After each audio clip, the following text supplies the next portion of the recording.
A paz do Senhor, meus queridos, Levi aqui para trazer aqui o subsídio do livro de apoio da lição bíblica, lição de número 9, que está trazendo o título Fé para crer na salvação eterna.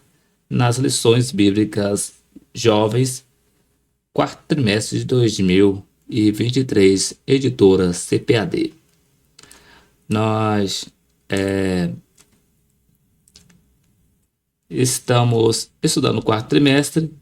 Mas antes de nós entrarmos aqui, eu quero apresentar para vocês a capa da nova lição que estaremos estudando nas lições bíblicas jovens, primeiro trimestre de 2024, que vai ser essa aqui, que está trazendo o tema Fundamento dos Apóstolos e dos Profetas, a doutrina bíblica como base para uma caminhada cristã vitoriosa.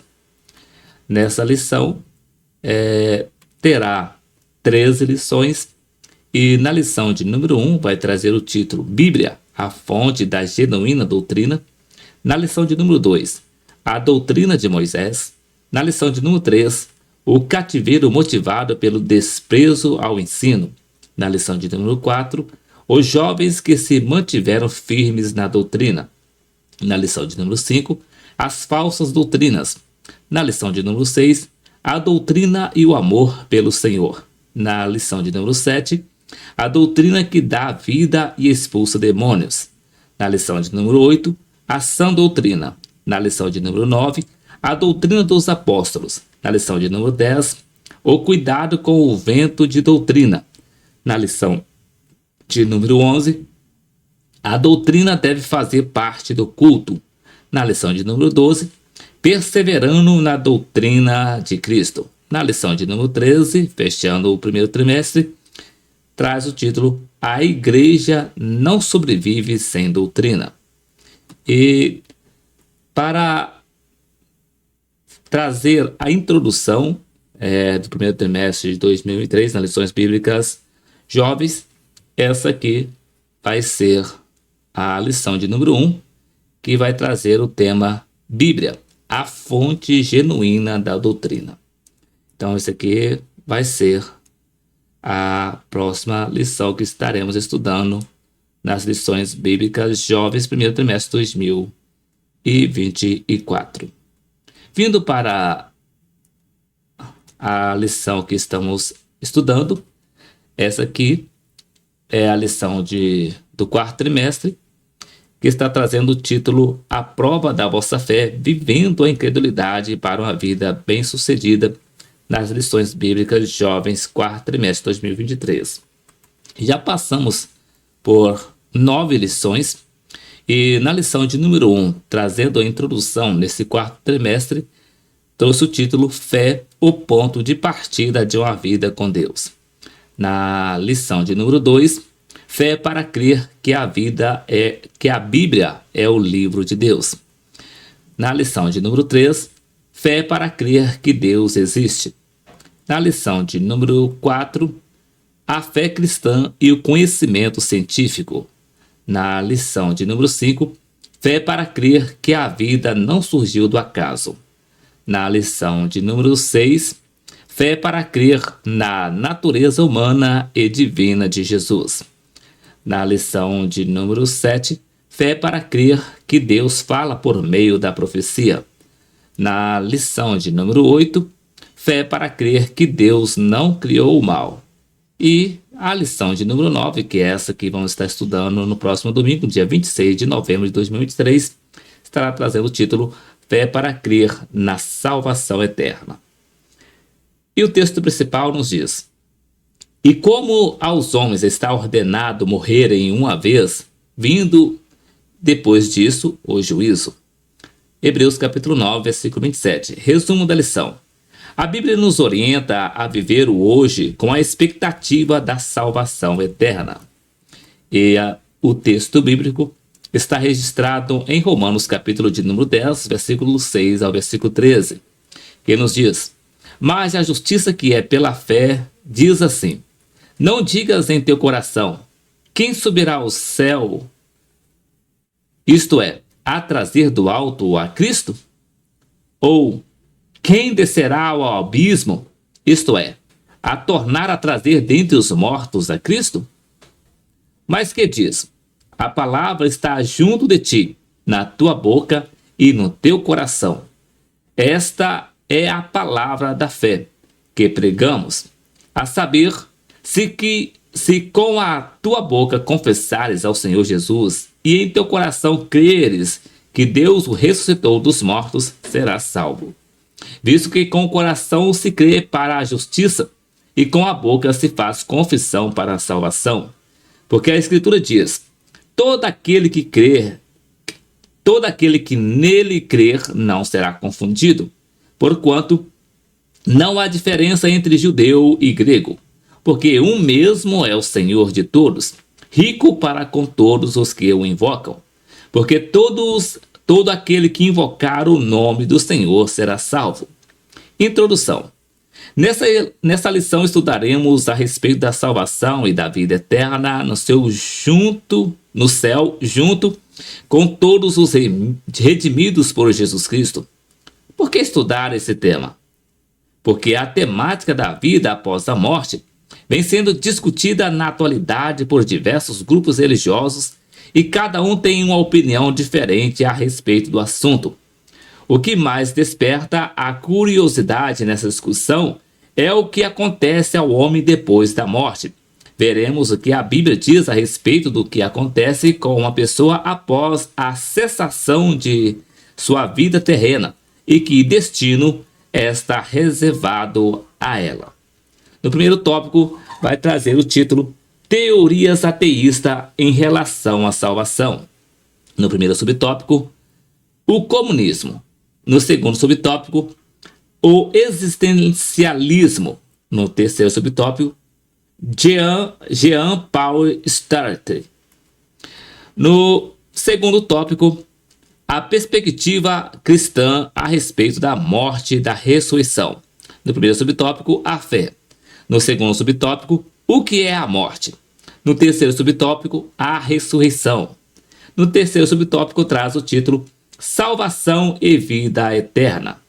Primeiro subtópico, o que é a salvação? No segundo subtópico, os três tempos da salvação. No terceiro subtópico, habitar com Deus. Vindo para o livro de apoio, na lição, no capítulo de número 9, que está trazendo o título Fé para crer na salvação eterna, nos diz: pelo que, rejeitando toda imundícia e acúmulo de malícia, recebei com mansidão a palavra em vós enxertada, a qual pode salvar a vossa alma. Tiago capítulo 1, versículo 21. Mas a justiça que é pela fé diz assim: não digas em teu coração, quem subirá ao céu, isto é, a trazer do alto a Cristo? Ou, quem descerá ao abismo, isto é, a tornar a trazer dentre os mortos a Cristo? Mas, que diz? A palavra está junto de ti, na tua boca e no teu coração. Esta é a palavra da fé, que pregamos, a saber, se com a tua boca confessares ao Senhor Jesus e em teu coração credes que Deus o ressuscitou dos mortos, serás salvo. Visto que com o coração se crê para a justiça e com a boca se faz confissão para a salvação. Porque a Escritura diz: todo aquele que nele crê não será confundido, porquanto não há diferença entre judeu e grego, porque o mesmo é o Senhor de todos, rico para com todos os que o invocam. Porque todo aquele que invocar o nome do Senhor será salvo. Romanos capítulo 10, versículos 6 a 13. Introdução. A compreensão da salvação eterna está intrinsecamente ligada à esperança cristã da salvação, vida eterna. É possível que não exista um consenso sobre a origem do pecado. No entanto, sobre a origem da salvação, não resta dúvida entre teólogos ortodoxos de que Deus é o autor da salvação, pois apesar do pecado dos seres humanos, a salvação vem do céu e tem a sua origem em Deus.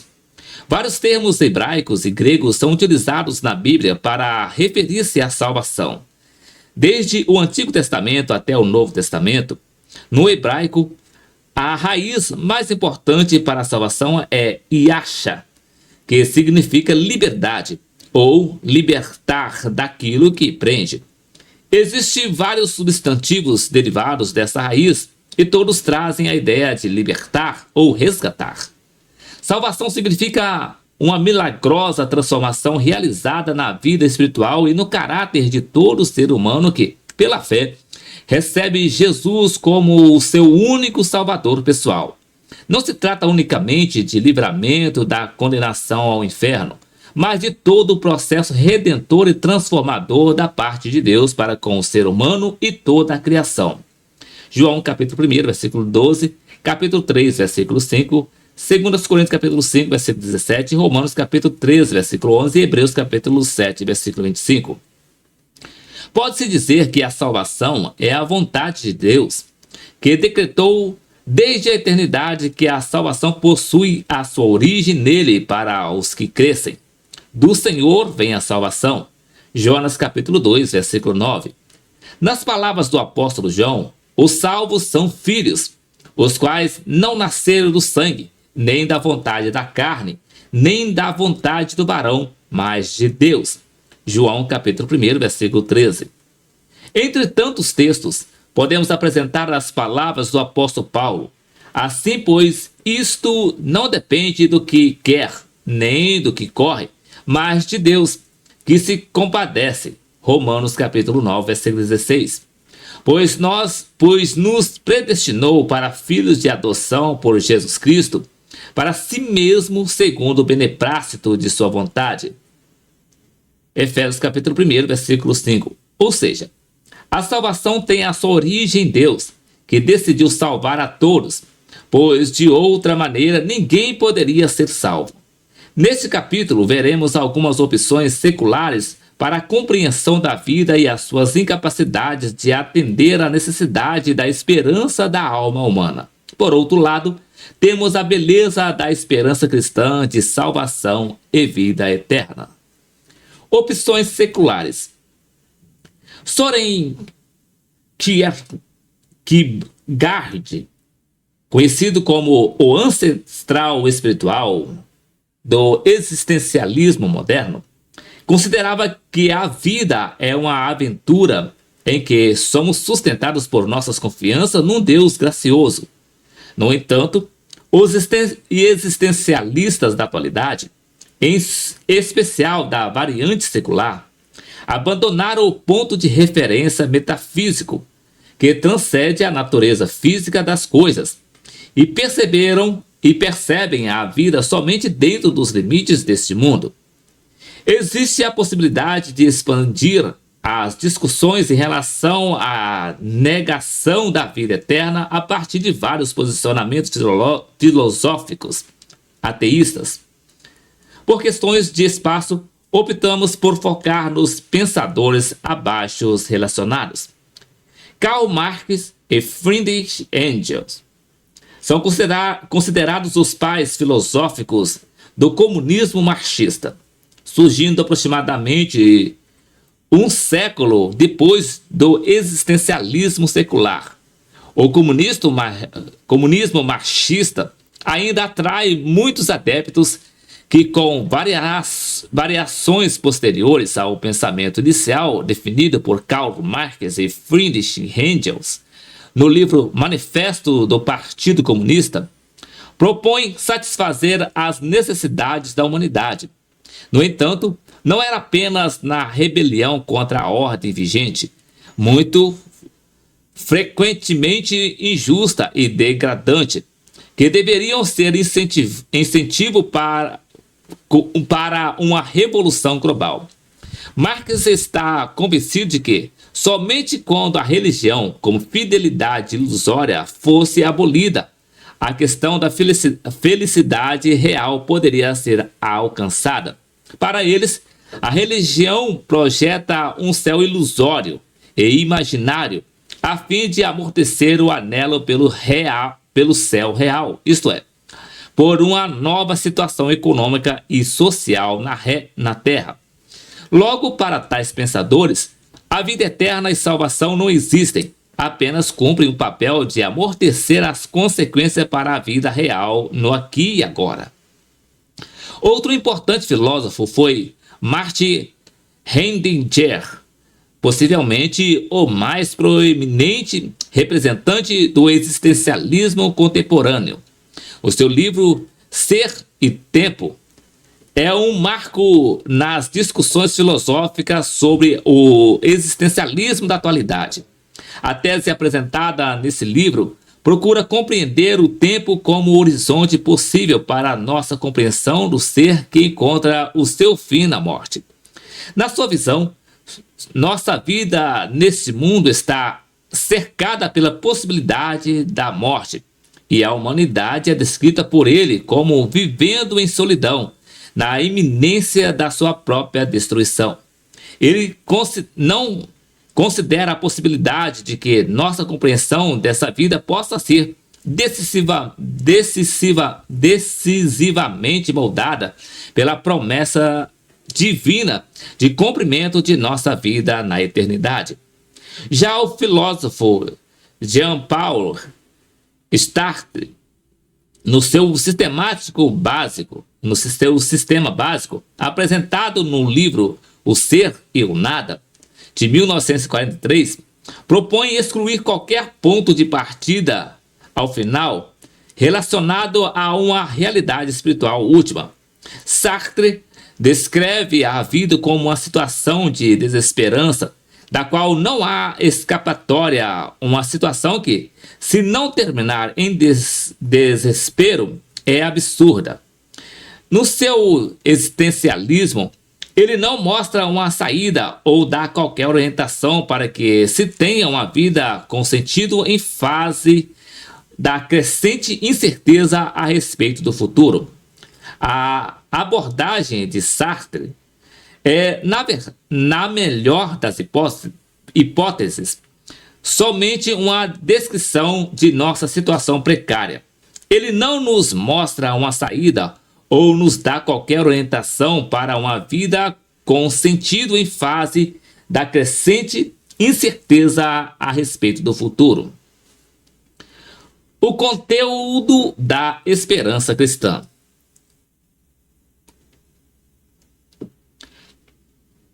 Como o apóstolo aos filósofos citado acima, como o oposto aos filósofos citado acima, temos a fé, pois o cristianismo fala sobre a esperança.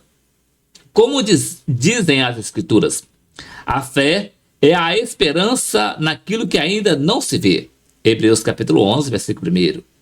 A Bíblia apresenta-nos a esperança que os existencialistas e materialistas não puderam alcançar nas suas divagações.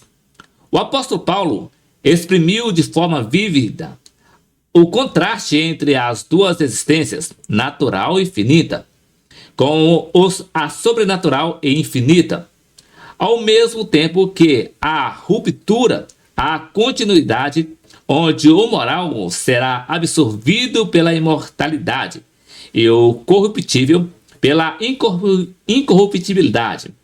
Segundo Coríntios capítulo 1, versículo 4. Provendo a existência de significado maior que a finitude da vida. É fato, e isso os existencialistas estavam certos, que morte é o limite dessa vida. Ela anula todas as diferenças que podemos experimentar nessa vida.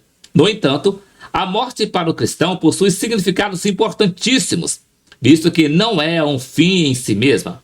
Um deles é a clareza de que somos mortais, dessa forma diferentes de Deus, que não envelhece e nem morre. Descobrimos a morte como seres humanos na jornada da vida.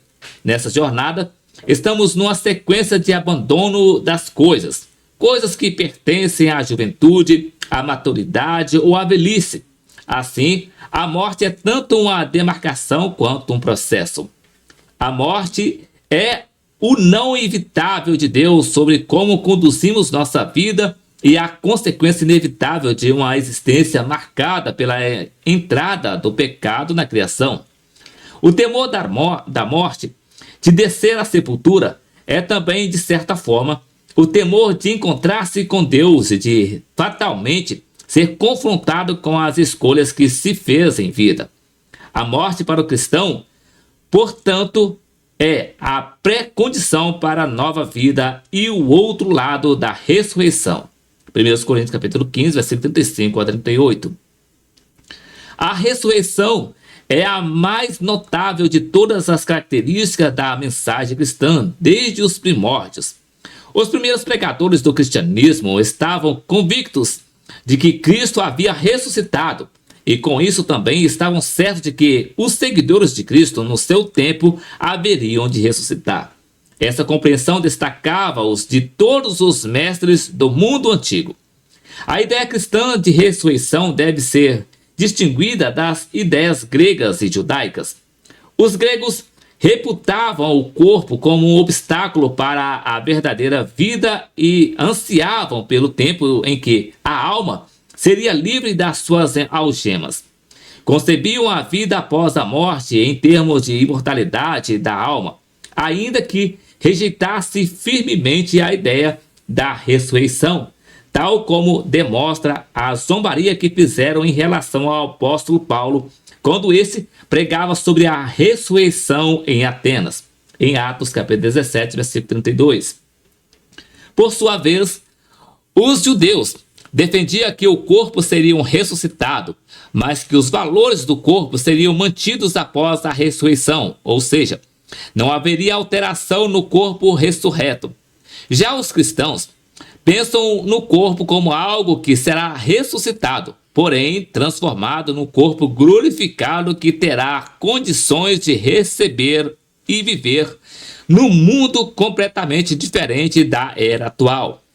1 Coríntios capítulo 15, versículos 42.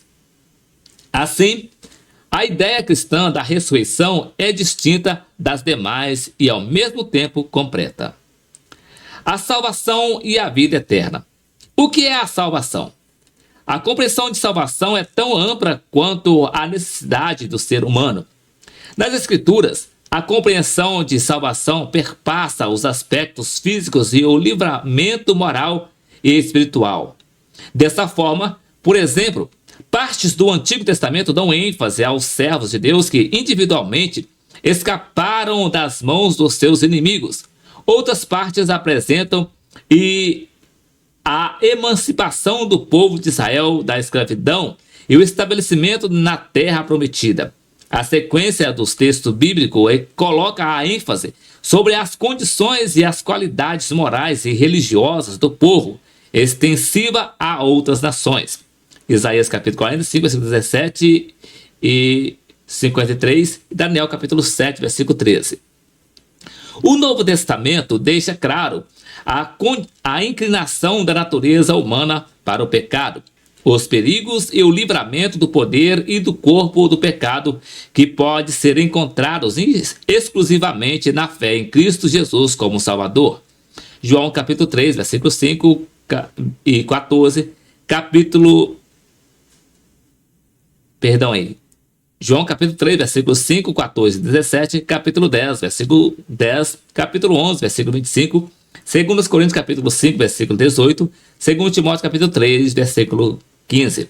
Dessa forma, a Bíblia apresenta-nos um relato completo que desdobra como Deus prometeu a base da salvação, tendo se apresentado pessoalmente como Salvador ao homem. Podemos falar da salvação em termos de passado, presente e futuro, ou seja, o ser humano está salvo, está sendo salvo e será salvo. Efésios capítulo 2, versículo 8, 1 Coríntios capítulo 1, versículo 18, Mateus capítulo 10, versículo 22, Romanos capítulo 5, versículo 9 e 10, capítulo 8, versículo 34.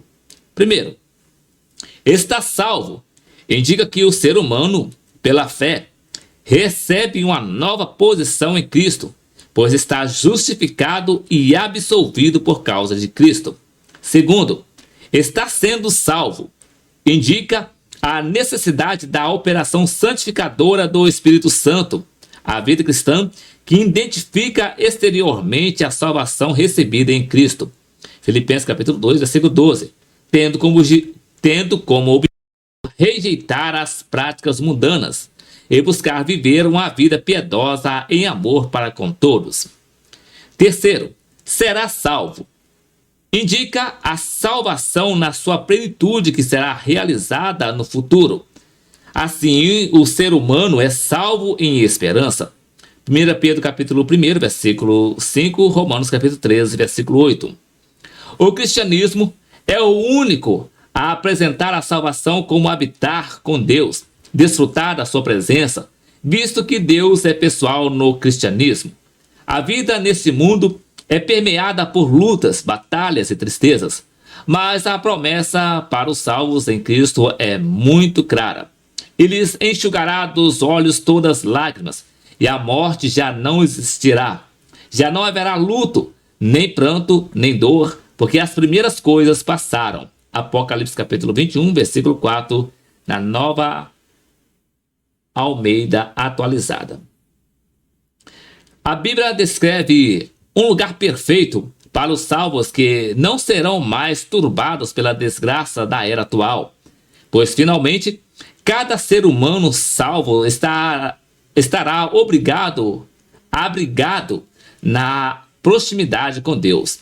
Assim como cada pessoa já possuiu ou possui uma mãe, cada redimido terá Deus e jamais se sentirá só novamente. Na eternidade, os salvos não choram mais, porque a morte, com todas as suas formas prévias e dolorosas consequências, será totalmente substituída pela vida.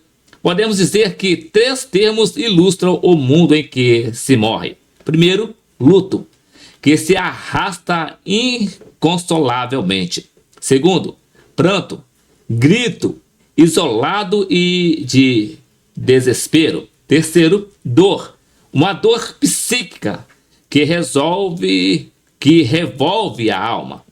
Mas a promessa é clara: nada disso existirá mais. O salvo em Jesus estará livre de todas essas mazelas.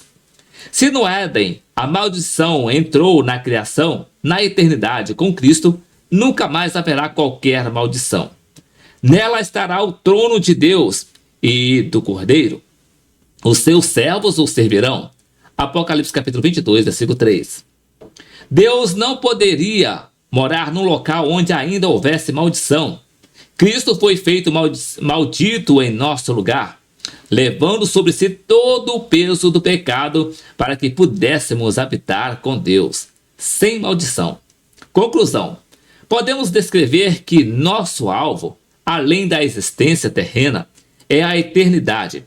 Depois de ser tragado pela morte, aquele que colocou a sua fé em Jesus como Salvador ultrapassa a fronteira dessa vida e, por consequente, a barreira do espaço e do tempo, onde haverá somente a presença eterna de Deus, sem envelhecimento, sem doença, sem morte.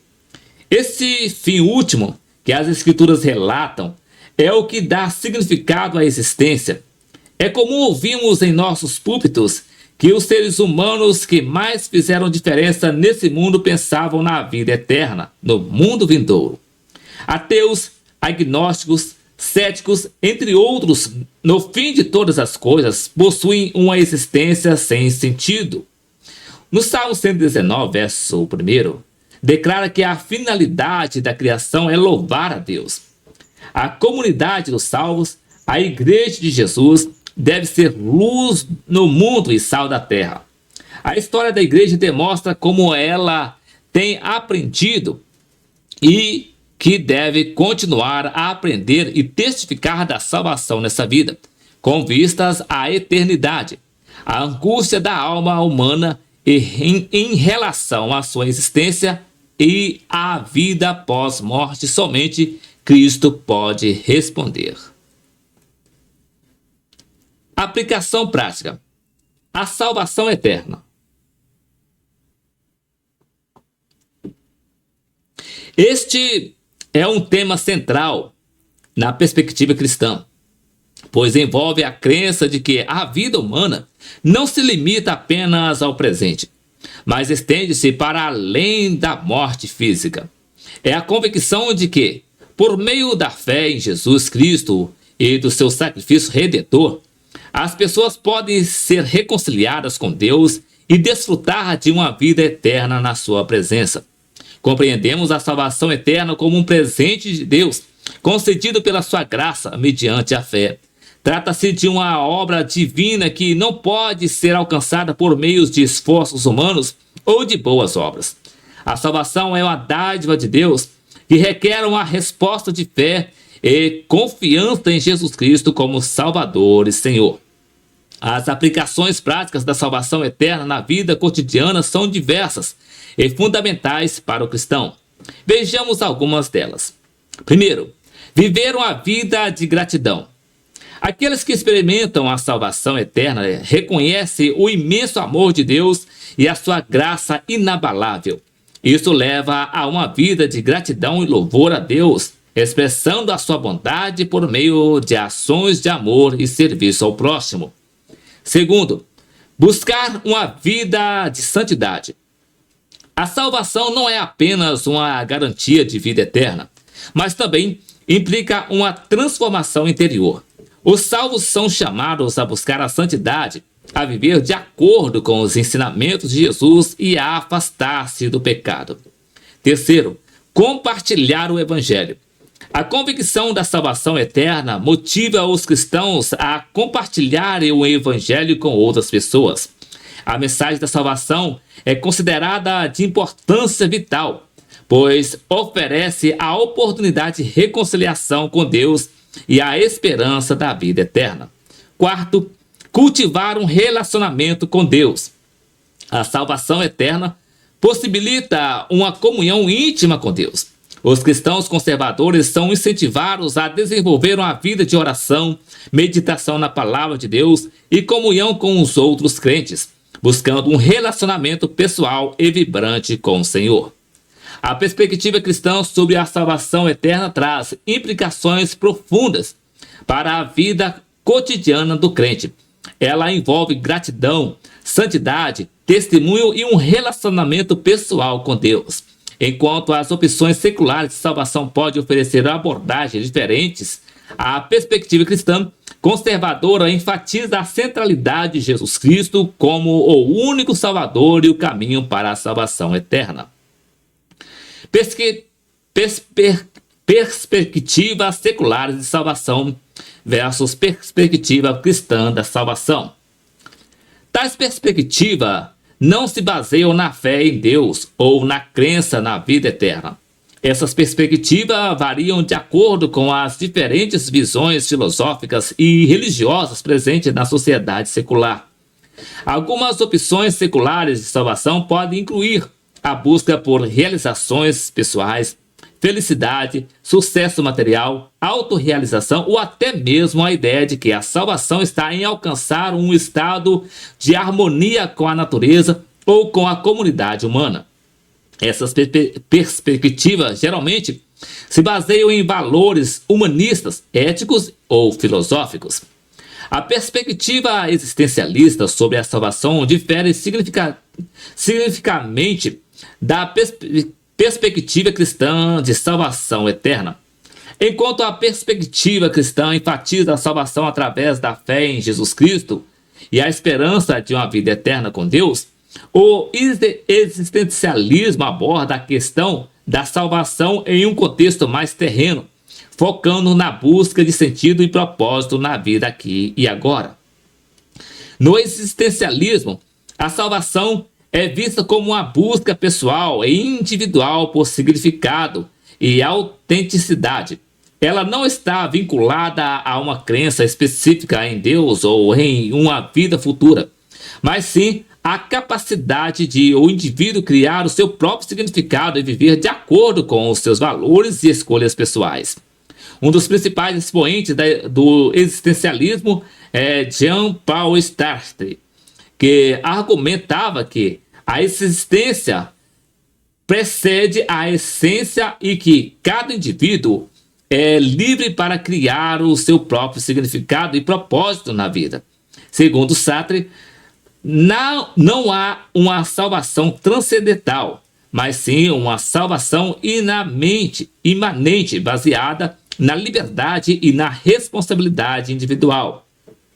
Outro expoente importante do existencialismo é Albert Camus, que explorou a questão do absurdo da existência humana no seu trabalho. Para Camus, a vida é intrinsecamente absurda e não possui um propósito externo. No entanto, ele defendia que, mesmo diante do absurdo, era possível encontrar sentido e dignidade através da revolta contra as circunstâncias e da busca pela liberdade e autenticidade.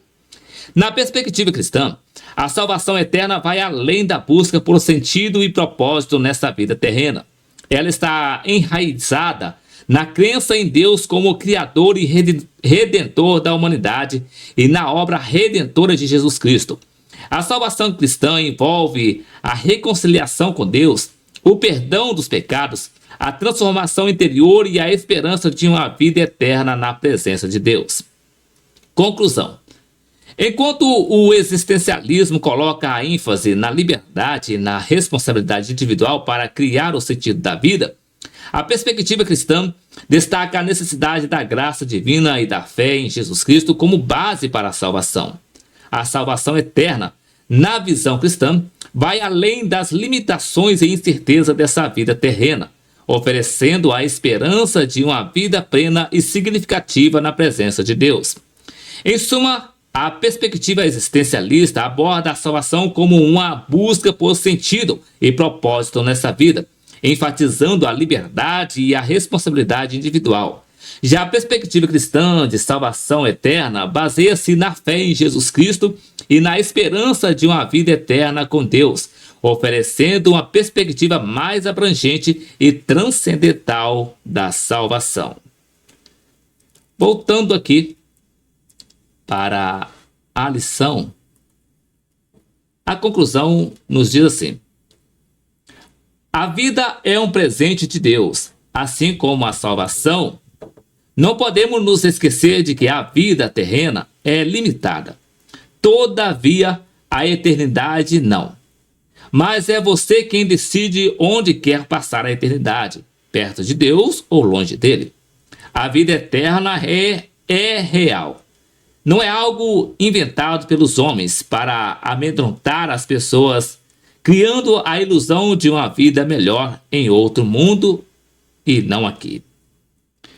Então, meus queridos, esse aqui foi o subsídio do livro de apoio da lição de número 9, que trouxe o título Fé para crer na salvação eterna. E na próxima semana, se o Senhor Jesus nos permitir, regressaremos aqui para trazermos aqui o subsídio do livro de apoio das lições bíblicas jovens, editado pela editora CPAD, lição de número 10, que vai trazer o título Fé para crer que milagres acontecem. Que Deus em Cristo abençoe a sua vida e até o próximo vídeo, querendo o Senhor Jesus.